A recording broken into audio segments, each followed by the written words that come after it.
भगवान की जब लाठी बजेगी तो उसकी आवाज़ भले ना सुनाई दे, लेकिन गूंज बहुत दूर तक जाएगी, गूंज बहुत दूर तक जाएगी। माता जी ने वही एक बात फिर से कही कि आज गूंज बहुत दूर तक जा रही है। ये मौत नहीं है, ये बिल्कुल हत्या है, हत्या है। मुख्तार अंसारी की मृत्यु हो गई। भगवान ने होली का उपहार हम लोगों को दिया है, ऐसा सदमा है कि इसको शब्द लफ्जों में बयान नहीं किया जा सकता। एक ऐसी क्षति है जिसकी किसी से तुलना नहीं की जा सकती। जितने परिवार अनाथ हुए हैं उसको बड़ा खुशी की बात है कि आज वो अपने को गर्व महसूस करते हैं कि ऐसे अपराधी का यहाँ से अंत हुआ है। इस धरती से बोझ खत्म हुआ है। देश एक अलग किस्म का राज्य बन गया, एक पैटर्न है। मौत और हत्या का फर्क मिट गया। न्याय जो है थोड़ा सा देर हुआ सर, लेकिन बिल्कुल जो है सही समय पर 7 टाइम उनको खत्म करने की कोशिश की गई। हर बार कोई न कोई बहाना बना जो वो बच गए, और इस बार साजिशें कामयाब हो गई। आखिरी में उन्होंने मुझसे ये कहा, बिल्कुल लास्ट में, कि बॉडी तो यहीं रह जाएगी, रूह मेरी चली। शायद आज़ादी की लड़ाई में भी इस परिवार का बहुत बड़ा योगदान था। तो देखिए, इनकी मौत से संदेह के घेरे में है। बहुत बड़ी साजिश के तहत सब हुआ है।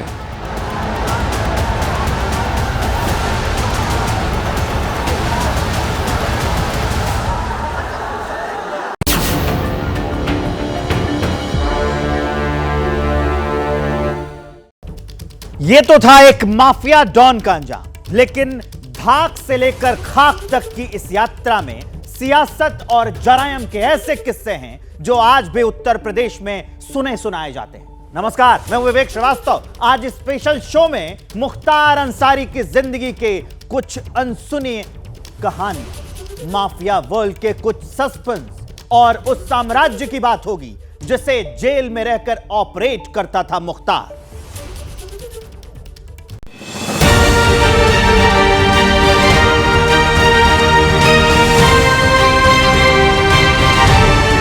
यहाँ कोई भी बाहुबली जेल जाता है तो मुस्कुराता हुआ जाता है। ऐसा क्यों भाई? ये जरा हमें समझाइए भाई।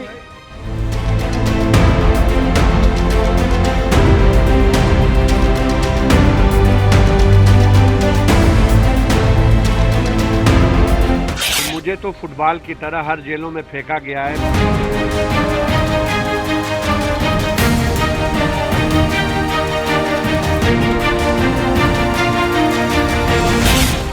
यहाँ की कानून व्यवस्था को व्हील चेयर में लाने का काम करते थे, आज वे स्वयं व्हील चेयर में पड़े हुए हैं।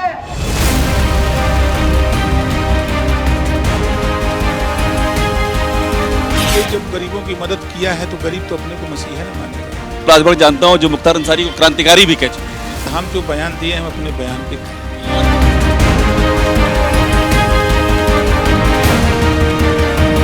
तो जैसा करता है वैसा उसको भोगना पड़ता है।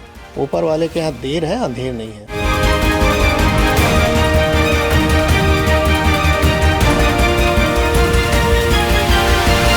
मुख्तार की मौत के बाद से ही मिली जुली प्रतिक्रियाओं का दौर जारी है। मुख्तार के समर्थक गमगीन हैं। कुछ सियासी दलों को भी मुख्तार की मौत के पीछे साजिश लग रही है, लेकिन बहुत से लोग ऐसे भी हैं जिन्होंने इस माफिया का ताप झेला है। मुख्तार की सियासी पहुंच के आगे चुप होना पड़ा। सवाल है कि एक क्रिकेटर जिसके दादा और नाना का नाम पूरा देश जानता था, वो पुलिस की फाइल में सबसे खतरनाक गिरोह का सरगना कैसे बन गया? मैं हमेशा बाबा के दरबार में न्याय के लिए करती थी। आज न्याय मिला है हमको। आज हमको लगा कि नहीं, हमारे लिए आज का दिन होली का ही दिन है। कौन है ये युवक जिसके लिए मुख्तार अंसारी की मौत किसी मन्नत से कम नहीं? कौन है ये महिला जिसके लिए मुख्तार अंसारी का मरना होली का त्योहार हो गया? जिस मुख्तार के जनाजे में शरीक होने के लिए गाजीपुर के मोहल्ले खाली हो गए, उस मुख्तार की मौत इन दोनों के लिए खुशखबरी क्यों है? जवाब जानने के लिए 19 साल पीछे लौटना होगा। 29 नवंबर 2005 गाजीपुर यूपी। मोहम्मदाबाद सीट से बीजेपी के बाहुबली विधायक कृष्णानंद राय उस शाम सिहारी इलाके में एक क्रिकेट टूर्नामेंट का उद्घाटन करके लौट रहे थे। अचानक कृष्णानंद राय की नजर घात लगाकर इंतजार कर रहे हमलावरों पर गई।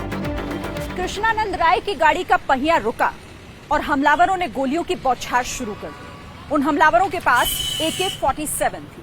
400 से 500 राउंड फायरिंग की गई। पूरे देश में एक विधायक की हत्या का ऐसा पहला मामला था। बदकिस्मती से उस दिन वो बुलेट प्रूफ गाड़ी में नहीं थे।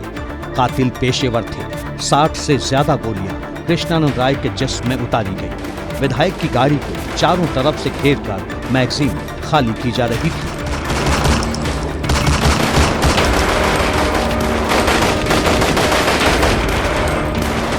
बसनिया गांव के करीब हुए इस शूटआउट से लखनऊ से दिल्ली तक बवाल मच गया।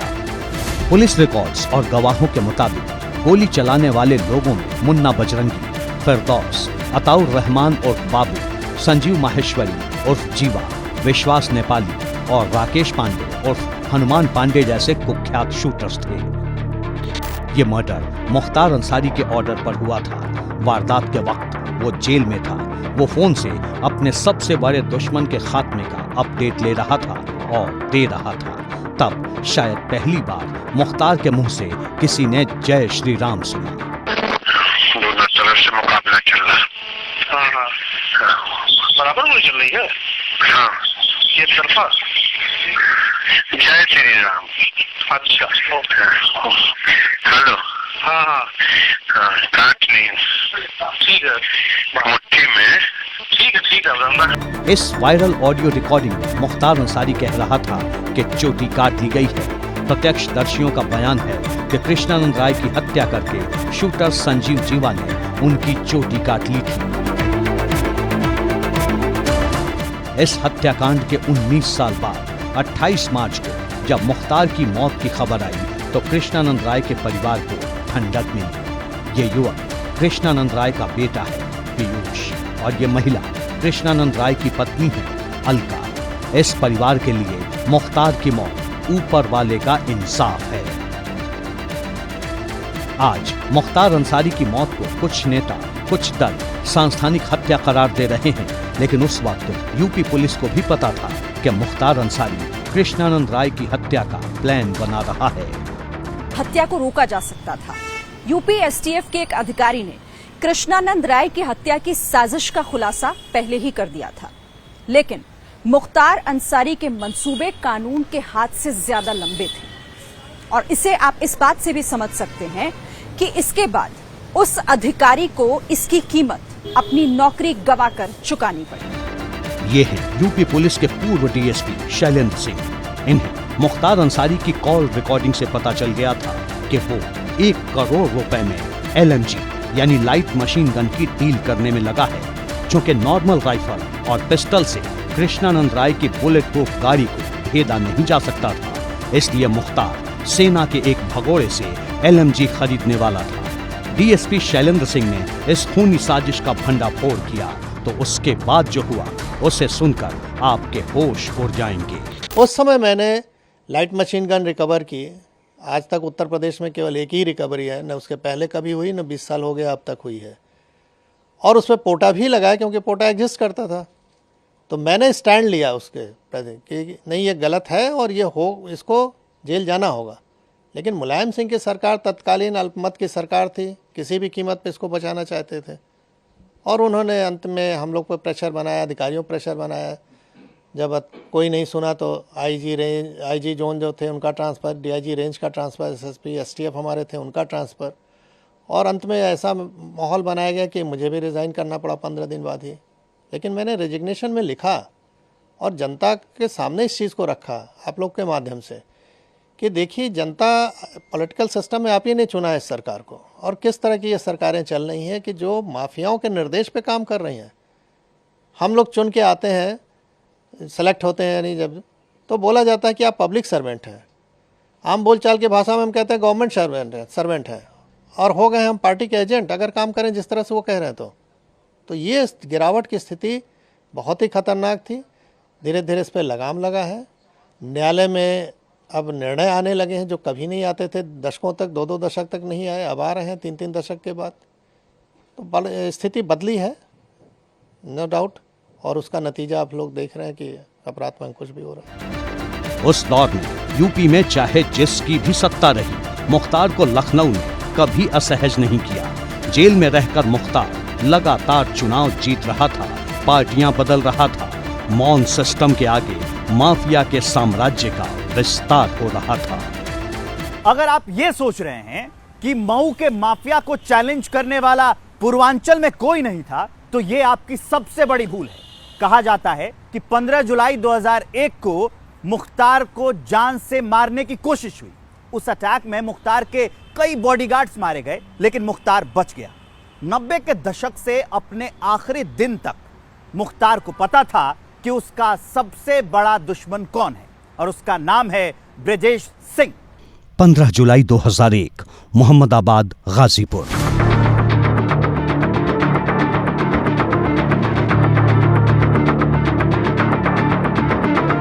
मुख्तार अंसारी अपने काफिले के साथ मोहम्मदाबाद से मऊ के लिए निकला था। उसरी चट्टी के रेलवे फाटक पर मुख्तार का कोई इंतजार कर रहा था। मुख्तार के काफिले की कुछ गाड़ियां रेलवे फाटक के इस तरफ थीं, कुछ उस तरफ। पास खड़े ट्रक से शूटर्स निकले और मुख्तार को टारगेट करके गोलियां दागनी शुरू कर दी। मुख्तार ने भी पलटवार किया। इस हमले में मुख्तार के कुछ सुरक्षाकर्मी मारे गए। कहा जाता है कि मुख्तार ने भी एक हमलावर को मार गिराया। इस हमले के लिए मुख्तार अंसारी का परिवार ब्रजेश सिंह को मास्टरमाइंड मानता है। माफिया डॉन ब्रजेश सिंह इस वक्त जमानत पर बाहर है। खुद पूर्व एमएलसी है और पत्नी वर्तमान में एमएलसी हैं। इलाहाबाद हाई कोर्ट ने उसरी चट्टी कांड में अगस्त 2022 में ब्रजेश सिंह को जमानत दी थी। इस केस में मुख्तार ही गवाह था। मुख्तार के परिवार का आरोप है कि मुख्तार के दुश्मन नहीं चाहते थे कि ये गवाही हो। हालांकि योगी सरकार ने मुख्तार की मौत के 24 घंटे के भीतर बड़ा फैसला लेते हुए मौत की न्यायिक जांच के आदेश दे दिए हैं। लेकिन पोस्टमार्टम रिपोर्ट में यही बात सामने आ रही है कि मुख्तार को हार्ट अटैक आया था। मुख्तार अंसारी के लिए जेल कभी सजा नहीं बल्कि सेफ हाउस था। ऐसा इसलिए क्योंकि जेल में रहने के दौरान मुख्तार पर 8 मर्डर के केस दर्ज हुए। जेल में रहकर भी माफिया बिल्कुल तनाव मुक्त दिखता था और वो वहां से दूसरों को टेंशन देता था। लेकिन 9 जुलाई 2018 को कुछ ऐसा हुआ जिसने माफिया को डरा दिया। वो खौफ ज़दा हो गया और उस दिन मुख्तार अंसारी को डर लग रहा था। 9 जुलाई 2018, बागपत, उत्तर प्रदेश।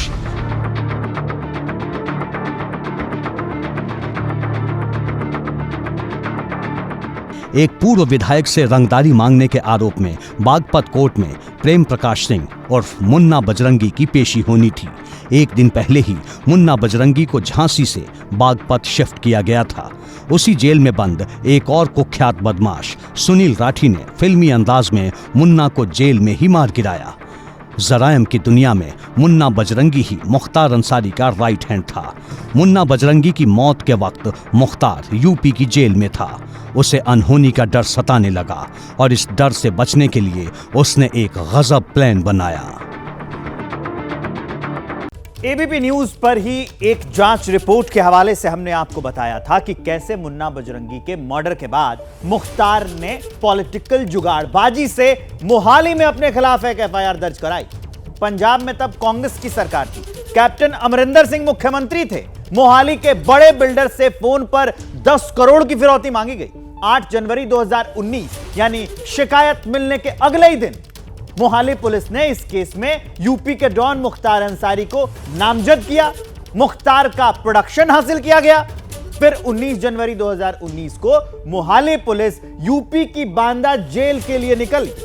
फिर मुख्तार पहुंच गया पंजाब। कई महीने ऐश में काटे, लेकिन यूपी सरकार ने पीछा नहीं छोड़ा।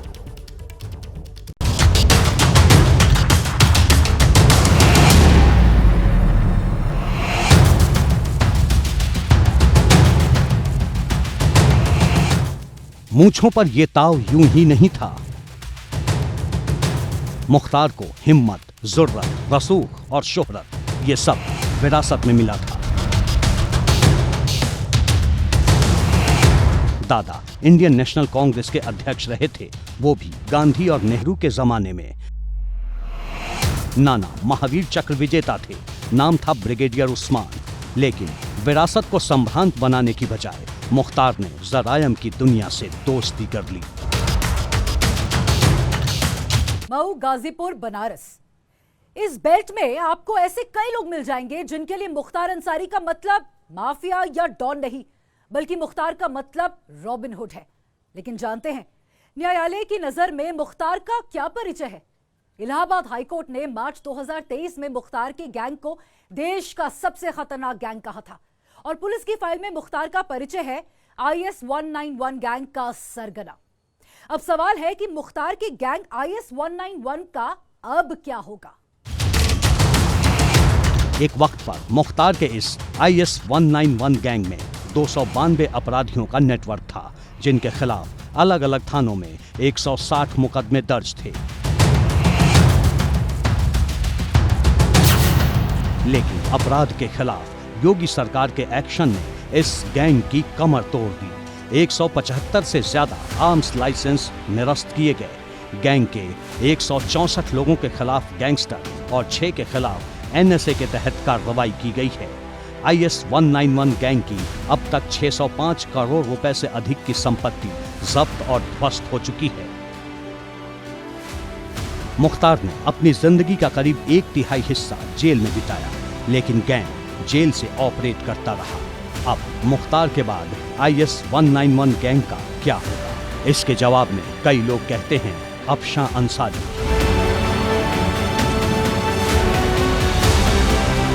6 फीट 5 इंच लंबा मुख्तार गजब का निशानेबाज और टॉप क्लास क्रिकेटर था। कॉलेज के दिनों में उसका सपना था कि वो टीम इंडिया की जर्सी पहने।